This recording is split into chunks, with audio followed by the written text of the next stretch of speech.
Hi, I'm Melissa, and I'm here with local entrepreneur and the owner of New Cafe, Joshua Van Dyke.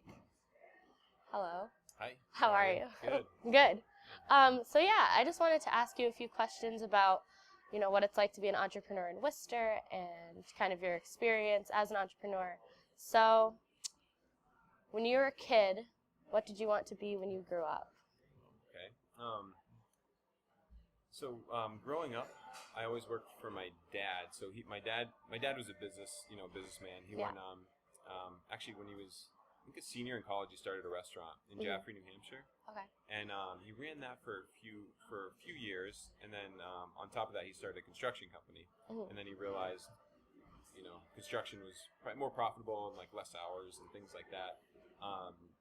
And then since then, he's done some other business things. And so I grew up probably really early, probably around 12 or 13, started working for him. Yeah. Doing, all kinds of kind of labor intensive things. And following in his footsteps, I always knew I wanted to get into business. Yeah. I really like just the creativity behind it, the kind of build your own destiny type thing. Yeah. Like you create it's like an something. extension of yourself. Yeah, for sure. Yep. Yeah. So like, so I always knew I wanted to do my own business. I didn't think it was in construction or real estate, although I like that and started to understand it. And he taught me a lot about it. So right after college, I actually moved home for a year and was building houses with his help, and it was good. It was profitable, and but I didn't really have a passion for it. I didn't fall in love with it. So I'm like, all right, what else is there that I can do? That maybe more engaging with people and things like that. So, so that kind of led me to the cafe, hospitality industry. Yeah. Nice. That's pretty. So, what brought you to Worcester? Like, why did you choose Worcester as the location to open New Cafe? Yeah. So, kind of random story, but so I grew up in southern New Hampshire, right on the Massachusetts border. Yeah. And then I went to school in Providence, at Providence College. So I'd always drive through Worcester, but never spend time here. Yeah. And so when about a year and a half after I graduated, I opened Original Cafe in Gardner, Mass. It was called Original Cafe? Or the original. It was actually, a new cafe. So the first one, and it's still there, but we sold it since then. Yeah. But so that was the first one, and then in 2008 we were looking to open a second one. And I'm from New Hampshire, so like Keene, New Hampshire was kind of the first stop. Yeah, because it's a college town? Because it's a college town, and it was like growing up, there wasn't much to do, so that's like the one place where there's actually some things going on. Yeah. So we're like, that'd be a good place to open it. So we looked there a little bit. There's nothing really available as far as real estate, and then actually our paper supply guy, Nyman Paper out of Worcester. Okay. He came to us and said, there's this really awesome spot. It's next to a lot of colleges. It's good parking, and it was like so this used to be the Technic bookseller where we are now, and it was really kind of, I guess, an iconic place for Worcester. Yeah. And so we came and checked it out. Loved the old mill feel, the history to the building. Loved that we had a big parking lot and that it was close to, it was just a great end of town and also surrounded by colleges. I mean, you have Worcester State up there, you have Clark over there, WPI down there. Yeah. So we're within, I think, a mile and a half of, number of colleges. Yeah. So we didn't. I think moving forward, I would look more at the numbers and like demographics and things, but it just kind of felt right to us. Sure. And we did look at the demographics a bit and the traffic count and things like that, but definitely stuff we've learned along the way. Yeah. So you learned that along the way. What's something else that you kind of wish you knew going into opening New Cafe? So there's a lot. In our first year, we lost a lot of money. I didn't, just kind of went in really optimistic, like thinking, we'll figure it out and we'll make it work and things like that. But there's a lot going into a restaurant, business, cafe, things like that. Yeah, like a lot of little things that you have to think about. A lot of variables, and a lot of things that you wouldn't think about if you hadn't been in it before. So, I would definitely say, if I had worked a few months at a cafe or a restaurant, like a well-run restaurant or cafe, I think I would have made a lot less mistakes. And the longer the better, Of course. But I think one was my management style. I was super laid back and just wanted everyone my employees all to like me. And, and so wasn't very strict. Didn't have a structure in place. I mean, there's really a lot because, and then on the food end, looking at the cost of goods sold and what we're pricing it at, and then being creative with menu items. Like, we started off very, very basic, and kind of learned as we went along. So it's been a long process and constant improvement. Sure. But so I guess back then I would just say more experience in the industry, really. Yeah. And more understanding of management and how to manage people. Yeah. And is that something that you would tell a young entrepreneur to do, like get as much experience in the industry as possible? Yeah, for sure. I think also depending on what industry it is, some are probably faster learning curves, but I would say probably the number one thing I would recommend to a young entrepreneur, no matter what business they're getting in, is reading a lot of books. Yeah. And maybe if you could find a mentor in that industry.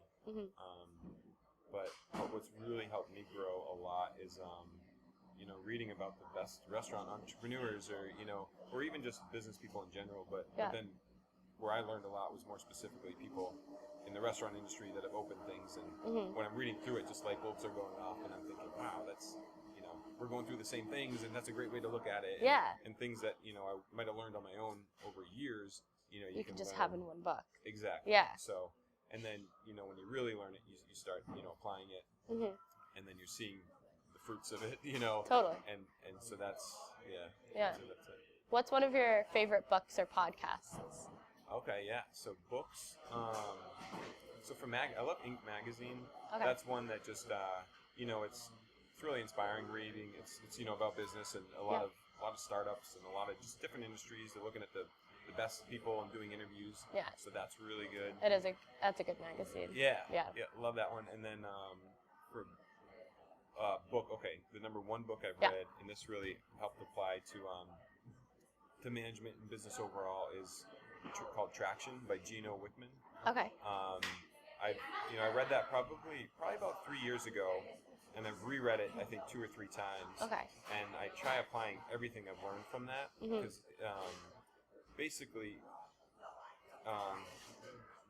it takes everything in your head and gets it down on paper, and then you set your long-term vision, and then you break it down into like benchmarks. Into like a 3-year, 1 year, quarterly, weekly. But we never used to really have meetings here, and now I think the one thing that really not only holds this company together, but also helps us improve every week. It was our weekly meeting that we have with our supervising staff.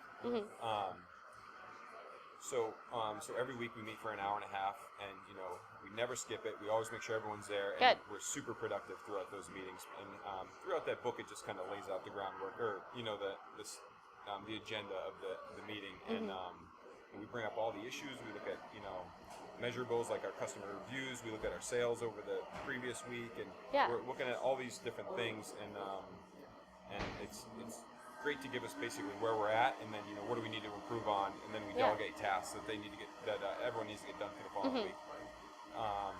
And then as far as podcasts go,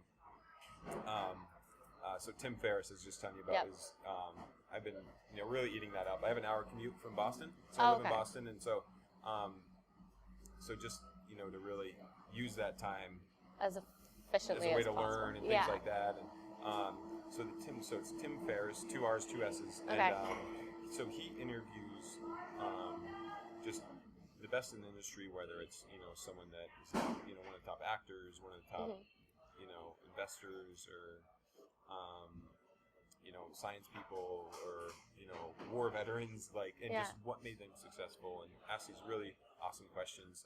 So it's really great to hear. So that sounds like an awesome resource. Yeah, and he also gives a lot of recommendations as far as reading books and things like that. Yeah, that's something I'm always looking for, because I'm graduating from college in May, and I want to open my own business within the next 5 years. So I'm always looking for mentors and resources and just different ways to learn about what it takes to be successful as an entrepreneur. So I'll definitely have to check that. You're definitely a few steps ahead of where I was. So really? Great. Yeah. Okay, so what would you tell yourself then?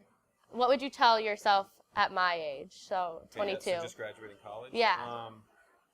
Like 22, 25, like that general life So 22, area. I was just graduating. the first year out of college was pretty tough for me, and I know Yeah. a little forewarning. I know it is tough for a lot of people Yeah. unless you really know what you want So to you're do. trying to exactly, and when you have friends that are kind of, you know, becoming doctors or nurses, and it's that set track, it can be a little bit intimidating. Like, I don't know exactly what I want to do yet. Yeah. My 5-year reunion's coming up. Exactly. But, yeah. Yeah. No, it's really hard, and you're I think from kindergarten all the way through, you're on a pretty structured path, and then you graduate, and you know, I'm always very optimistic, and I'm like, oh, I'm gonna find what I love, and like just be very successful at it, and it didn't happen right away. So I remember the first year and a half out of school, I moved back to New Hampshire. A lot of my friends were gone, and it was a pretty hard time because I was used to being surrounded by friends, and then being in was in the construction industry then wasn't something I totally loved. I didn't know what else I could get into, and I felt a little stuck. So I guess what I tell myself then is just that, you know, take your time, you know, enjoy this time, and understand that it's a learning period and a building block, and that you will figure out what you want to do. And then I would say my 25-year-old self, that was when I think we had opened. So I originally opened the first cafe with a friend, and then I was looking to open the second cafe. And we definitely grew before we were ready, and then got in a really tight spot for about 4 years there, where we were just, you know, trying to cover the overhead, you know, trying to pay the bills. And you scaled really quickly before. Okay. So we opened a second cafe before we were really ready. We hadn't really figured out the first one, you know, entirely, and got it to a really good point where it was profitable, bringing in a lot of money and stuff. That's great. So definitely overextended ourselves because then we're focusing on two and just kind of maintaining them rather than just really improving one. Yeah. So I think I read a book or something that just really changed my mindset. That was so we ended up selling the first one and then just 100% focusing on this Worcester cafe. Yeah. And we're like, okay, how we can, because before I always thought, oh, I want to have so many stores, I want to grow and do that. But then I realized, you know, it doesn't need to be about that.